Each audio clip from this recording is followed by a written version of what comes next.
Baik, bismillahirrahmanirrahim. Alhamdulillahirrabbilalamin. Wassalatu wassalamu ala asyrafil anbiya wal mursalin wa ala alihi washabihi ajma'in. Assalamualaikum warahmatullahi wabarakatuh.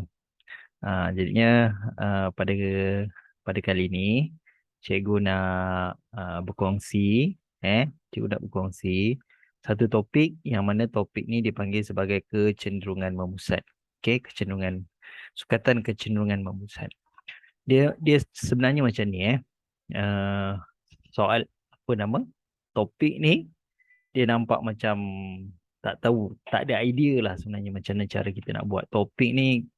Kalau betul-betul ni topik ni eh apa maksud sukatan kecenderungan memusat, apa benda tu sebenarnya.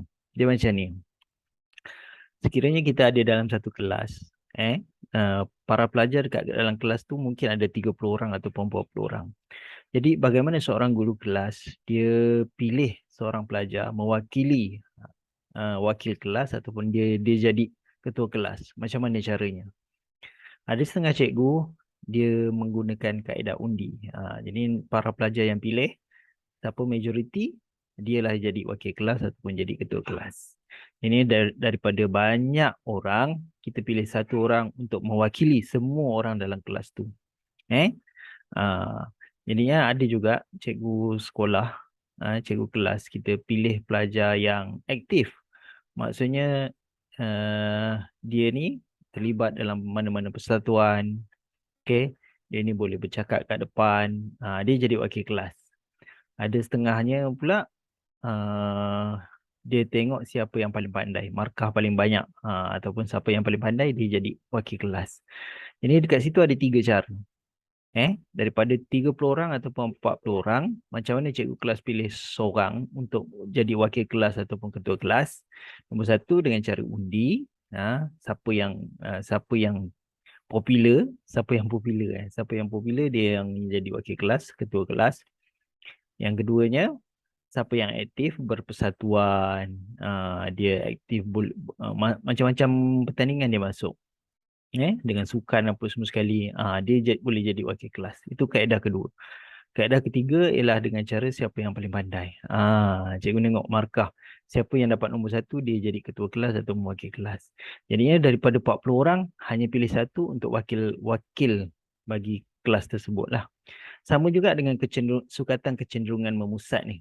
Sukatan kecenderungan memusat ni sebenarnya daripada ratusan, daripada ribuan, daripada puluhan nombor, kita hanya pilih satu nombor bagi mewakili nombor-nombor tu. Contohnya lah, kalau dekat sekolah ni, pelajar ada macam-macam ujian. Pelajar ada macam-macam ujian. Ini ada satu ujian tu, ujian matematik, yang mana satu sekolah ambil.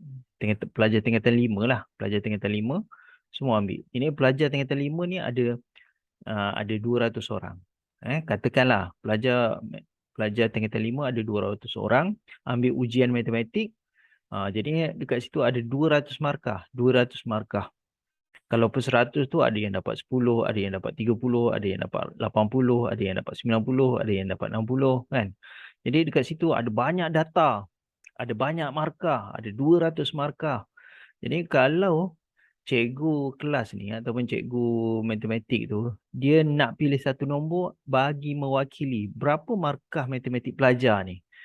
Dia nak habaq pada guru besar ataupun pada pengetua. Berapa markah pelajar ni. Maka dekat situlah. Dia kalau dia nak baca sampai ada 200 markah, budak ni dapat sekian, pelajar ni dapat sekian, pelajar ni dapat sekian. Setengah jam tak habis kan? Sebab ada 200 orang pelajar. Kan? Jadi dia nak simplify ataupun dia nak mudahkan daripada 200 markah. 200 pelajar ada 200 markah. Ada 200 markah. Maknanya setiap pelajar ada markah masing-masing.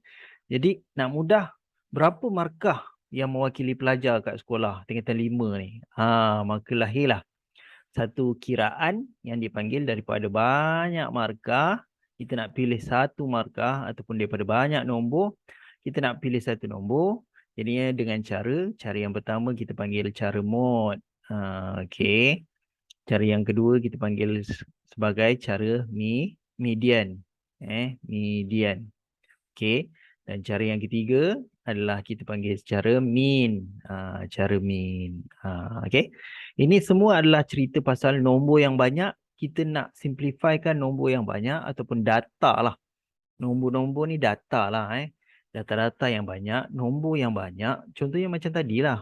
Pelajar ada 200 orang, ambil peperiksaan, ambil ujian, maka ada 200 markah. Ada yang dapat 10, ada yang dapat 20, ada yang dapat 30 per 100, 50 per 100, 70 per 100, 80 per 100, 90 per 100, 98 per 100. Oh, banyak sangat tu.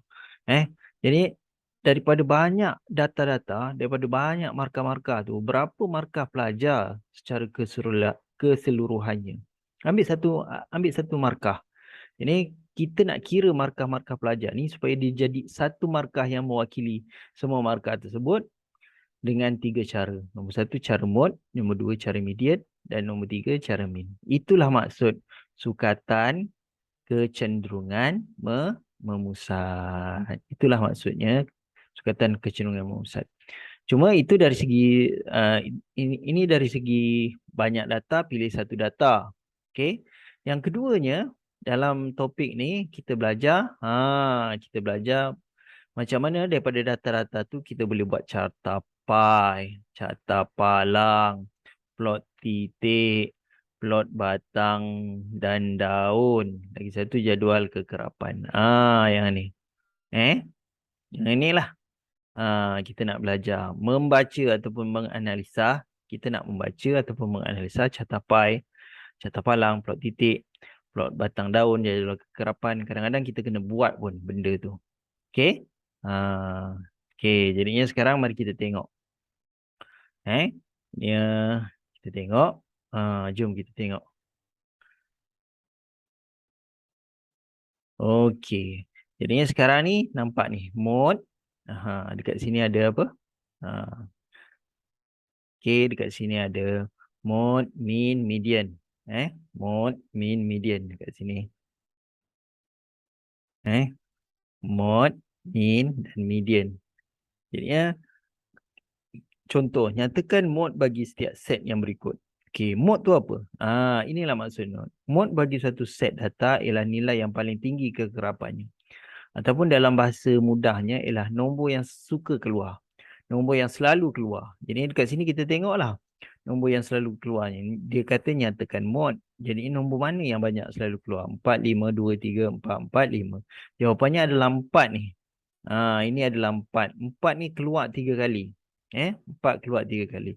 Jadinya mod dia berapa? Mod dia 4. Jadi 4 lah mewakili bagi nombor-nombor dekat bahagian A tu.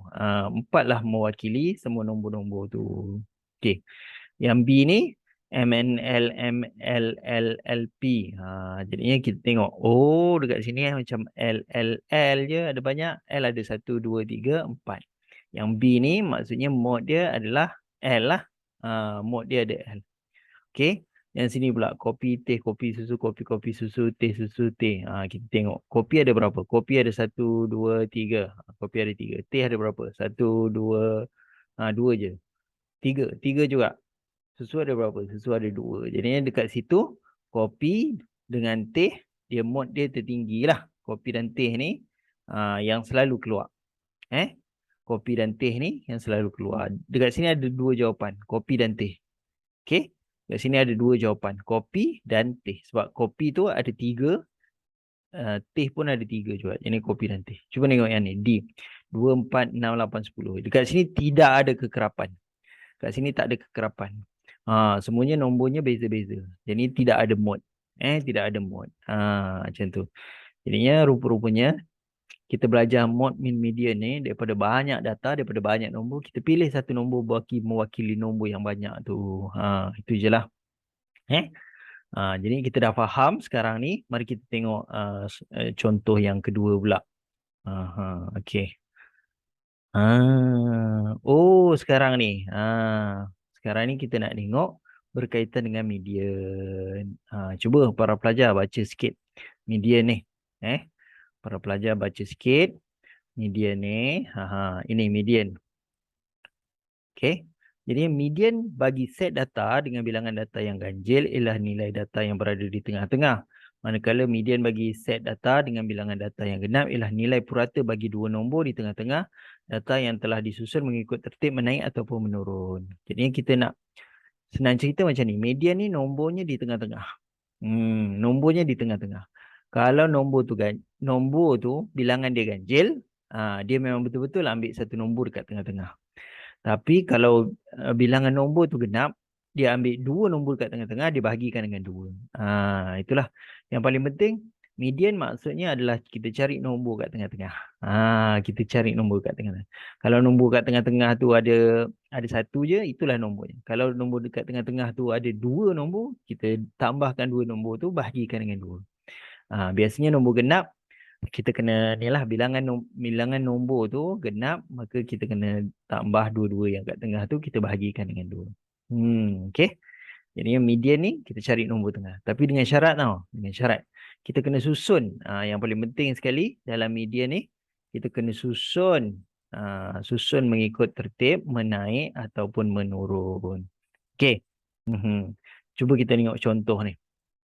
Contoh yang kedua ni Dia kata data di bawah ialah wang saku bagi 5 orang murid ke sekolah setiap hari. Tentukan median. Bila kita nak tentukan median, dekat sini ada 5, 8, 3, 7, 5, 5. Maka kita kena susun dia. Mana yang kecil? 3. 3 dulu dekat sini. 3. Lepas tu 5 kat sini. 5 kat sini. Kita susun lah. 3, 5, 5. 7 dan yang terakhir sekali 8. Jadi kita tengok bilangan nombor ni ada berapa. Bilangan data ada berapa? 1, 2, 3, 4, 5. Okey, dia ada 5. Biasanya dia dekat tengah-tengah, dia satu nombor saja. Ini maknanya yang ini kita potong sebab kita nak cari dekat tengah-tengah kan. Ini pun kita potong. Sini kita potong, sini pun kita potong. Ini yang tengah-tengah ni 5. Maka median dia adalah 5. Okey. Cuba tengok. Contoh yang ketiga pula. Contoh yang ketiga. Data di bawah menunjukkan jumlah bilangan gol pasukan seladang dalam 10 permainan. Oh, ada 10 permainan. Jadi pasukan ni dia dapat gol berapa? Kalau 10 kali permainan, tentukan median. Jadi 1, 5, 1, 1, 4, 2, 5, 1, 4, 4. Nombor ni tak tersusun. Jadi kita kena susun daripada kecil kepada besar. Biasalah. Ataupun daripada besar kepada kecil. Jadi kita susun dia. 1, 1, 1, 1. Oh, ada 4. 2, 4, 4, 4, 5, 5. Okey, jadinya dekat sini ada 10 nombor. Kalau kita potong ni, potong hujung sini, potong hujung sini, potong hujung sini, potong hujung sini, potong hujung sini, potong sini. Okey, tu potong sini, potong sini. Nampak tak? Kat sini ada 2 nombor. Sebab bilangan data ni ada genap. Bilangan data genap, maka kena ambil 2 nombor ni. 2 tambah 4 bahagi 2. 2 tambah 4 jadi 6. 6 bahagi 2 jadi 6 bahagi 2 jadi 3 lah. Jadi sebenarnya dia punya median dia adalah 3. Okey. Okey, baik. Mari kita tengok soalan yang seterusnya. Soalan yang seterusnya. Okey. Cuma yang ni dia dah susah sikit disebabkan apa? Disebabkan dia menggunakan jadual kekerapan. Ini jadual kekerapan Yang ni dia. Okey, jadi median ni kalau dia punya bilangan dia bilangan dia genap, maknanya kita bahagi 2, kita bahagi mula-mula kita bahagi nombor genap tu, bilangan genap tu kita bahagi 2. Lepas tu bilangan kita tambah lagi 1, lepas tu kita macam itulah. Kita bahagi pula dengan 2. Oh, susah juga tu. Okey, mari kita tengok ni. Contoh 5. Contoh 5 Contoh 5. Kat sini. Contoh 5 ni. Jadual menunjukkan masa yang diambil oleh 11 kumpulan murid untuk membina model roket dalam satu aktiviti sains. Cuba tengok kekerapan ni. 1 tambah 6 jadi 7. 7 tambah 3 jadi 10. 10 tambah 1 jadi 11. Bukankah ini adalah 11 kumpulan? Ini 11 kumpulan. Cumanya dia nak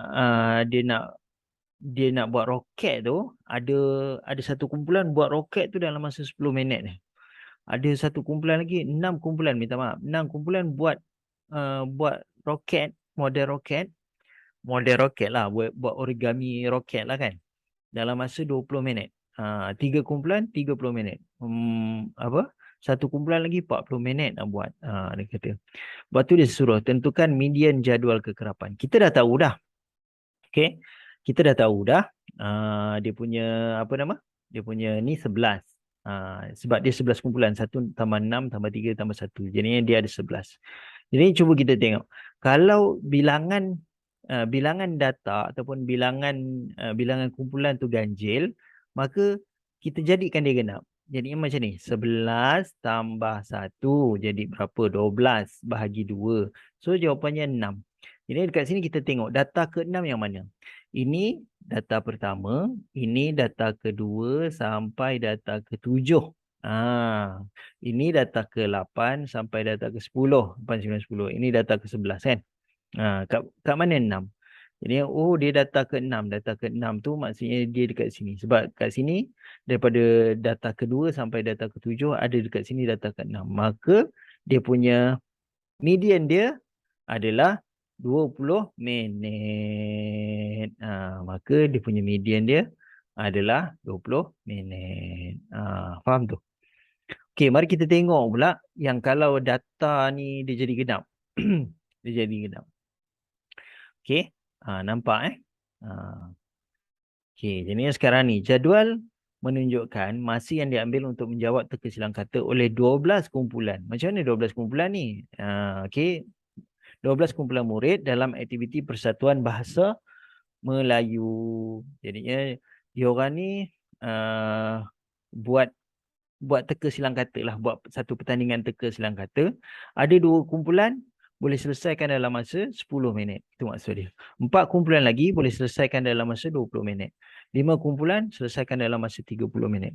1 kumpulan tapi sebenarnya ni kan, ini ni kalau kita nak buat lah dalam bentuk data-data biasa, dia jadi macam ni. 10 ada 2 kumpulan. 10, 10.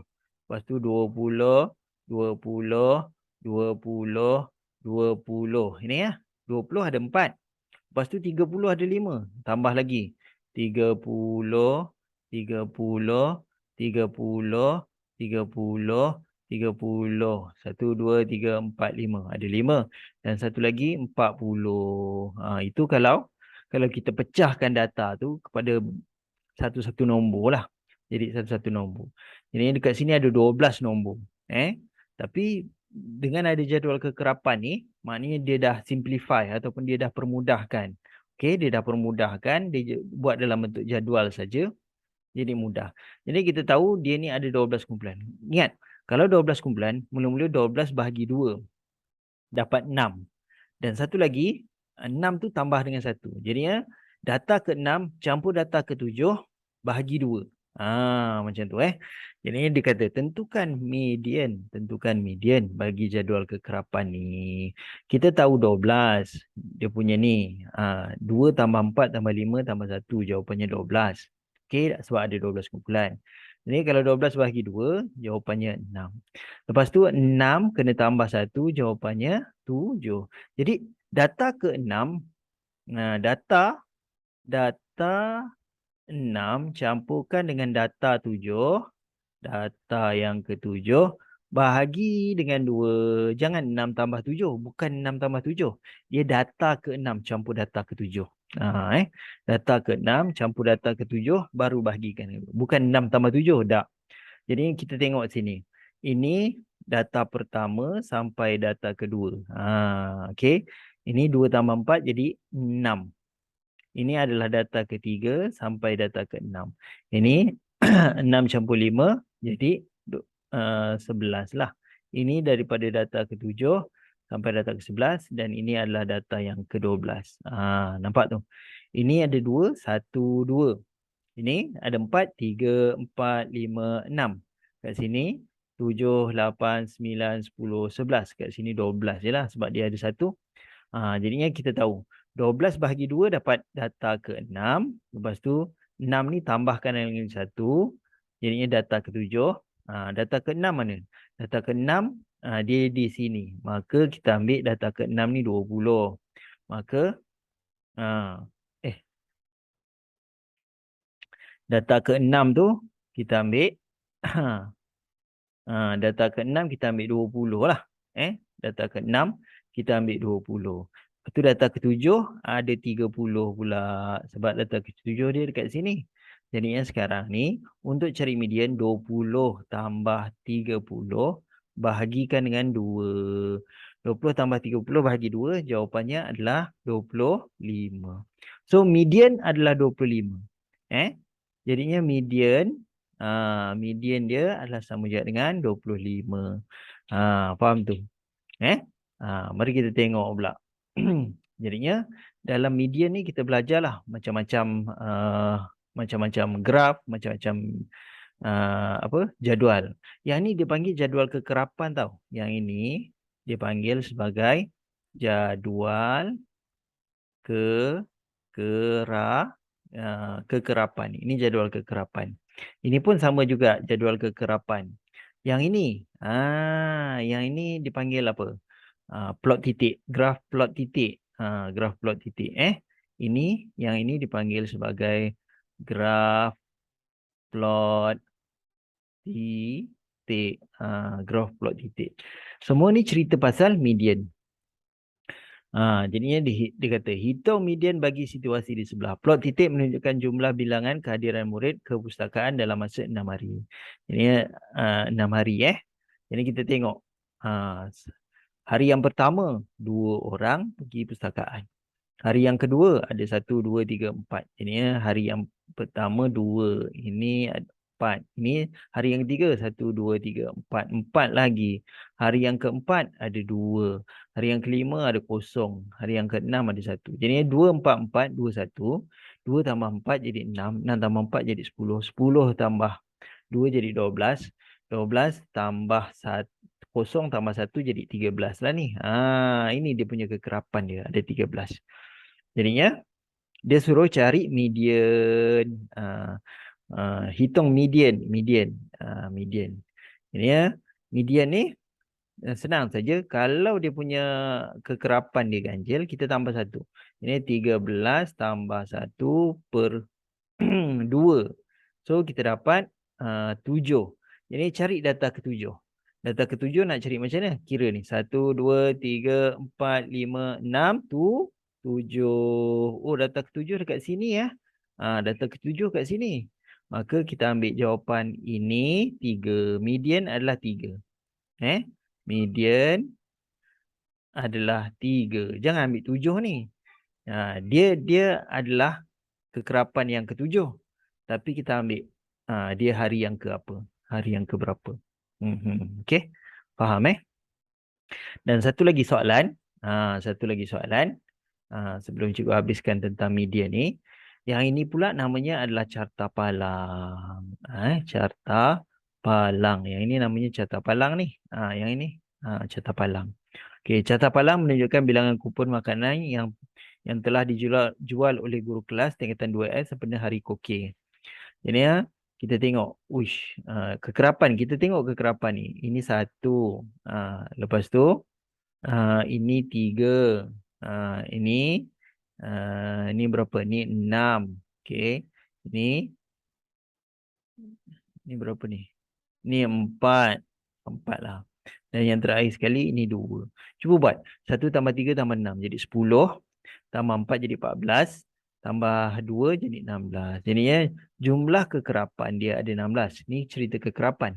Jadi bila 16 bahagi 2 dapat 8. Lepas tu tambahkan dengan 8 tambah 1. Jadi 9. Jadinya kita kena cari data yang ke-8, data yang ke-9. Lepas tu nanti kita bahagikan dengan 2. Bukan 8 tambah 9 bahagi 2. Data yang ke-8. Dekat sini data pertama. Dekat sini adalah data kedua, ketiga dan keempat. Sebab 1 tambah 3 dekat sini adalah data kedua hingga keempat kan. Sini 1, sini 2, 3, 4. Lepas tu ini yang kelima, hingga yang ke-10. Cuba kita tengok. Data ke-8 dan data ke-9. Sebenarnya data ke-8, data ke-9 tu apa dia jawapannya? Dia dekat sini ya. Dia dekat sini. Jadi ambil 3 ni. Dua-duanya data ke-8 pun 3, data ke-9 pun 3. 3 tambah 3 bahagi 2, jawapannya adalah 3. So, dia punya median adalah 3 kupon. tiga kupon lah. Nilai nilai yang biasa pelajar beli 3 kupon. Okey. Ini ya para pelajar. Malam ni cikgu akan sambung lagi cerita berkaitan dengan sukatan kecenderungan memusat. Dia ada 3 tu. Mula-mula mod, yang keduanya median, dan yang ketiganya mean. Sebenarnya cerita tentang mod, median, mean ni daripada banyak nombor, daripada banyak markah, daripada banyak data, pilih satu nombor yang mewakili semua nombor. Pilih satu nombor yang mewakili semua nombor. Cara mod lain, cara median lain, cara mean lain. Okey, ini sampai di sini dulu. Okey, ini itu saja. Malam ni kita sambung. Assalamualaikum warahmatullahi wabarakatuh.